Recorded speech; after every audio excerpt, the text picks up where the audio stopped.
पे बैठा कौन बैठा सिंह विशाला कौन बैठा सिंह विशाला ऊंच पर्वत भवन निराला धन पे बैठा सिंह विशाला कौन बैठा सिंह विशाला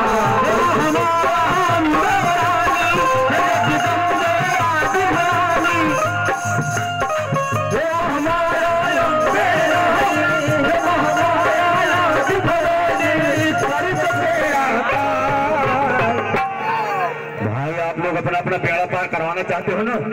हम देखते ही जगह जगह भी आना भला जे जे हाथ उठाए ताली बजाए जवन पर ऊपर दिखा आजमगढ़ से ना। अरे तो देखा फिर से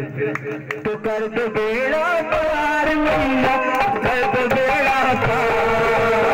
कर दो बेड़ा पार मैया